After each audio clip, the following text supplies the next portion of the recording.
తొలి విడత గ్రామ పంచాయతీ ఎన్నికల్లో పార్టీ బలపరిచిన అభ్యర్థులు అధిక సంఖ్యలో విజయం సాధించడంతో బీఆర్ఎస్ లో ఫుల్ జోష్ కనిపిస్తోంది. అధికారంలో ఉన్న కాంగ్రెస్ పార్టీని ధీటుగా ఎదుర్కొంది. గ్రామ పంచాయతీ తొలి విడత ఎన్నికల ఫలితాలు అందించాయి. దీనికి సంబంధించిన పూర్తి సమాచారం మా ప్రతినిధి రవికాంత్ వరంగల్ నుంచి అందిస్తారు లైవ్ లో. రవికాంత్, తొలి విడతలో గ్రామ పంచాయతీ ఎన్నికల్లో బీఆర్ఎస్ బలపరిచిన అభ్యర్థులు చాలా వరకు గెలుపొందారు. అలాగే రేపు రెండో విడత గ్రామ పంచాయతీ ఎన్నికలు జరగబోతున్నాయి. ఈ నేపథ్యంలో పల్లెగుండెలో గులాబీ జెండా పదిలంగా ఉందనేది స్పష్టంగా తెలుస్తోంది. సో అప్డేట్స్ ఏంటి దీనికి సంబంధించి?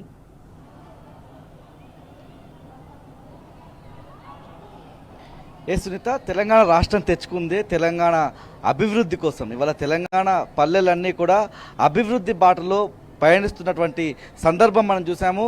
అందుకు అనుగుణంగానే ఇవాళ పల్లెల్లో తీర్పు కనిపించింది. ప్రజలంతా కూడా ఇవాళ బీఆర్ఎస్ వైపు నిలిచినటువంటి సందర్భం కూడా మొదటి విడతలో మనకు స్పష్టంగా కనిపించింది.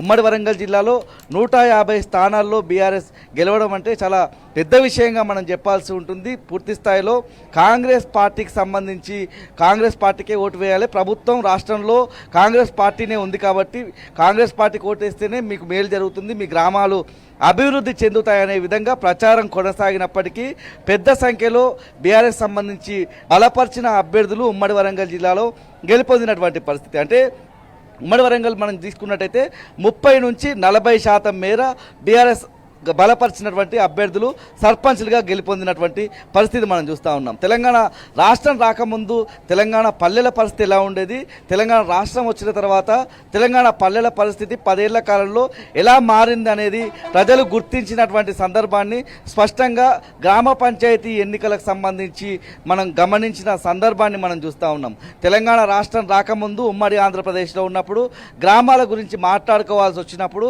విశాఖపట్నమో చిత్తూరో అనంతపురమో ఈ విధంగా మాట్లాడుకునేవారు. అన్నవరమో లేకుంటే గన్నవరమో లేకపోతే భీమవరము ఇలాంటి పల్లెలకు సంబంధించి ఆ ప్రాంతాలకు సంబంధించి కోనసీమ గురించి మాట్లాడేవాళ్ళు, విశాఖపట్నం గురించి మాట్లాడేవాళ్ళు, మన్యం గురించి ఎక్కువగా మాట్లాడేటువంటి పరిస్థితి ఉండేది. తెలంగాణ గురించి మాట్లాడాల్సి వచ్చినప్పుడు ఉమ్మడి వరంగల్ జిల్లాలో ములుగు లాంటి ప్రాంతం గురించి అక్కడక్కడ ఆ గ్రామాల గురించి మాట్లాడే పరిస్థితి ఉండేది. కానీ అన్ని గ్రామాలు బాగానే ఉన్నాయనేటి ప్రచారం వెళ్ళినటువంటి పరిస్థితి. కానీ ఏ పల్లె చూసినా సంక్షోభంలోనే ఉండేటువంటి పరిస్థితి.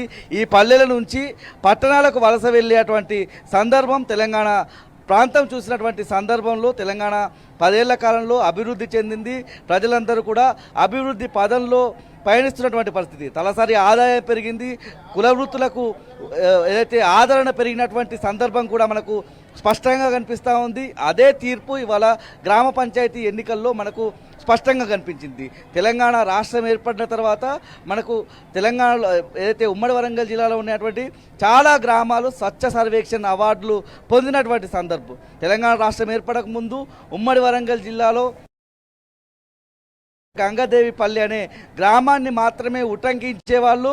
అదే రాష్ట్ర స్థాయిలో దేశ స్థాయిలో ముందుకు తీసుకువెళ్ళేటువంటి పరిస్థితి ఉండేది. ఇవాళ గంగాదేవిపల్లి లాంటి గ్రామాలు ప్రతి మండలంలో ఉన్నటువంటి అనేక గ్రామాలు తయారైనటువంటి పరిస్థితి. గ్రామాలు అభివృద్ధి ఏ విధంగా జరగాలి, ఒక మొక్కల పెంపకం ద్వారా అక్కడ హరితవనం సృష్టించడం ద్వారా అక్కడ ఉన్నటువంటి గ్రామాల్లో ఉండేటువంటి కుల వృత్తులను ప్రోత్సహించడం ద్వారా, మరోవైపు చెరువుల్లో చేప పిల్లలు వేయడం ద్వారా, చెరువులను పూడిక తీయడం ద్వారా ఆయా కులాల్లో ఉన్నటువంటి వర్గాలను డెవలప్ చేయడం ద్వారా ఇవాళ గ్రామాలు అభివృద్ధి చెందుతాయి. ఇదే విషయాన్ని గుర్తించినటువంటి బీఆర్ఎస్ ప్రభుత్వం ఆ రోజు ప్రతి పల్లెను క్రైటీరియా తీసుకొని ప్రతి పల్లెలోనూ అభివృద్ధి చేసినటువంటి పరిస్థితి, రవాణా మార్గం ఏర్పాటు చేసినటువంటి పరిస్థితి, పల్లెల్లో సీసీ రోడ్లు కావచ్చు, అభివృద్ధి పనులు కావచ్చు, పూర్తి స్థాయిలో వాళ్ళ అభివృద్ధి చెందినటువంటి పల్లెలను చూసాము.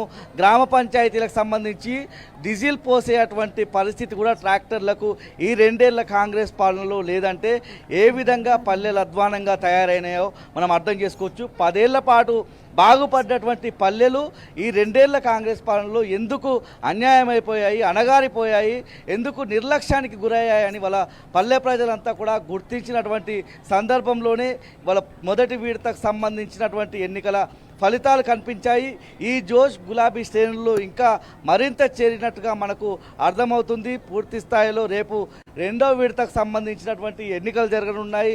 ఉమ్మడి వరంగల్ జిల్లాకు సంబంధించి మొత్తం 27 మండలాలకు సంబంధించి ఎన్నికలు జరగనున్నాయి. ఇందులో చాలా సంక్లిష్టమైనటువంటి సెంటర్స్ కూడా మండలాలు కూడా ఉన్నాయి. ఇవాళ గీసుగొండ మండలం కావచ్చు, సంగెం లాంటి మండలం కావచ్చు, ఇటు నల్లబెల్లి లాంటి మండలము, వేలేరు, ధర్మసాగర్ లాంటి మండలాలకు సంబంధించి ఐనవోలు మండలము ఇందులో చాలా క్లిష్టంగా ఉన్నటువంటి సందర్భం. పూర్తి స్థాయిలో గులాబీ జెండా ఈ మండలాల్లో ఖచ్చితంగా ఎగిరే అవకాశం మనకు స్పష్టంగా కనిపిస్తూ ఉంది. మరోవైపు తొర్రూరు మండలము, పెద్దవంగర మండలం, పాలకుర్తి నియోజకవర్గం గతంలో ఏ విధంగా ఉండేది, 10 ఏళ్ల బీఆర్ఎస్ పాలనలో ఏ విధంగా మారింది. మాజీ మంత్రి ఎర్రబెల్లి దయాకర్ రావు పాలకుర్తి నియోజకవర్గ రోడ్లే కావచ్చు, అభివృద్ధి విషయంలో ప్రత్యేకమైనటువంటి చొరవ చూపించినటువంటి సందర్భం మనం చూసాము.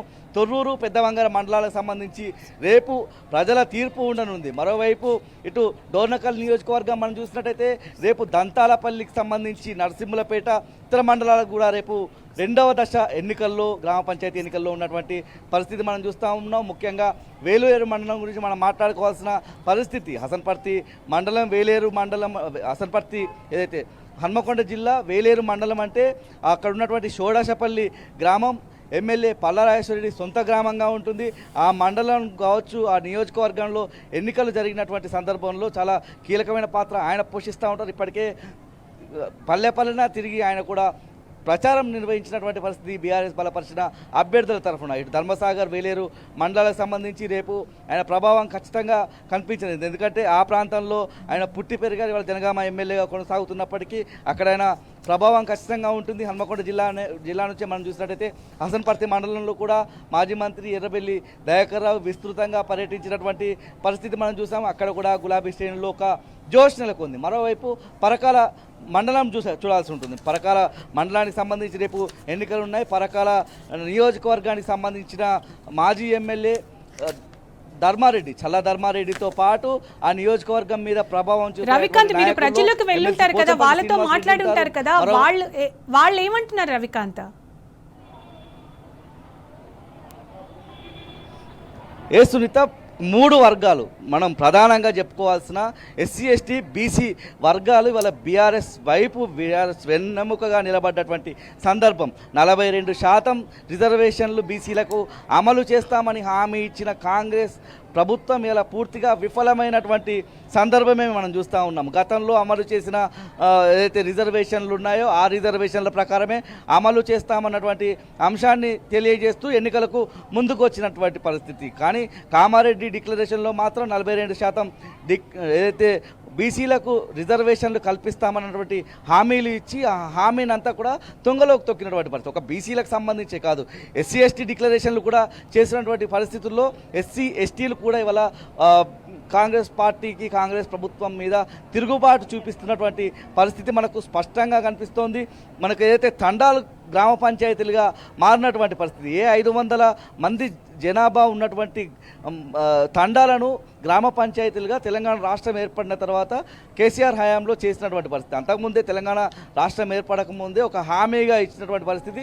మేనిఫెస్టోలో ఇచ్చినటువంటి హామీలో భాగంగా గ్రామ పంచాయతీలను, ఏదైతే తండాలను గ్రామ పంచాయతీలుగా మార్చి వాటిని అద్భుతంగా అభివృద్ధి పదంలో నడిపించినటువంటి సందర్భంలో ఇవాళ తండాలకు సంబంధించినటువంటి ఎస్టీ ప్రజలంతా కూడా, లంబాడాలు, గిరిజనులంతా కూడా ఇవాళ బీఆర్ఎస్ వెంటే నిలబడ్డటువంటి పరిస్థితి పూర్తి స్థాయిలో మనకు నిన్నటి రిజల్ట్లోనైతే ఖచ్చితంగా కనిపించింది. రేపు కూడా ఎస్సీ, ఎస్టీ, బీసీ వర్గాలకు సంబంధించి ఒక స్పష్టమైన తీర్పే మనకు కనిపిస్తూ ఉంది. పూర్తి స్థాయిలో ఇవాళ గతంలో అభివృద్ధి ఎలా ఉండేది, ఇప్పుడు అభివృద్ధి ఎలా ఉంది, ఇవాళ పల్లెపోరు ద్వారా, పల్లె ఎన్నికల ద్వారా ఇవాళ ఒక రెఫరెండమే కాంగ్రెస్ ప్రభుత్వానికి అని మనం చెప్పాల్సి ఉంటుంది. పల్లెల్లో ప్రజలు ఏం మాట్లాడుకుంటున్నారు, ప్రజల మధ్య ఏ సంభాషణ జరుగుతుంది, ప్రభుత్వం మీద ఎలాంటి ఆలోచన విధానంతో ఉన్నారనేది ఓటు ద్వారా సమాధానం చెప్పినటువంటి స్పష్టమైన విషయం అయితే మనకు స్పష్టంగా కనిపిస్తూ ఉంది. ఏ పల్లెకు పోయినా కూడా కాంగ్రెస్ అభ్యర్థిని గెలిపిస్తేనే, కాంగ్రెస్ బలపరిచిన అభ్యర్థిని గెలిపిస్తేనే ఇవాళ మీ గ్రామానికి లాభం జరుగుతుంది అన్నటువంటి అంశం కనిపించింది. కడియం శ్రీయర్ లాంటి వ్యక్తులు కూడా ఇవాళ కాంగ్రెస్ సంబంధించినటువంటి అభ్యర్థులను మీరు ఏకగ్రీవం చేస్తే మీ గ్రామానికి 25 లక్షల నిధుల నుంచి, లేకపోతే నా కూతురు ఎంపీగా ఉంది, నా కూతురు నిధుల నుంచి మేము ఇస్తామన్నటువంటి హామీ ఇచ్చినప్పటికీ అక్కడ మనం చూస్తే ఒకటో రెండో ఒక 4-5 గ్రామాల వరకు మాత్రమే ఏకగ్రీవం అయ్యాయి. అంత ప్రభావం కూడా ఎమ్మెల్యే చూపలేకపోయినటువంటి సందర్భాన్ని మనం చూసాము. మరోవైపు ఒకవేళ మీరు జీపీలు గెలిపిస్తే మీకు 10 లక్షలు ఇస్తామన్నటువంటి హామీలు, ఇలాంటి హామీలు ఇవ్వడం ద్వారా కొంతమేర లబ్ధి పొందే ప్రయత్నం చేసినప్పటికీ ఇవాళ పల్లె ప్రజలు మాత్రం ఒక స్పష్టమైన తీర్పుతోటే ఉన్నారని మనం చెప్పాల్సి ఉంటుంది. రేపు జరగబోయే 27 మండలాలకు సంబంధించినటువంటి తీర్పు మరింత కీలకం కానుందని మనం చెప్పాల్సి ఉంటుంది.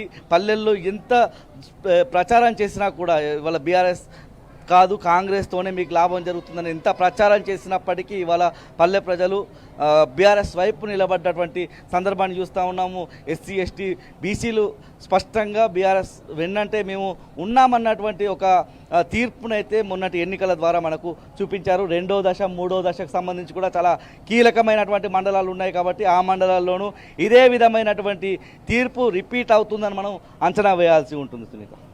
Right Ravikanth, thank you.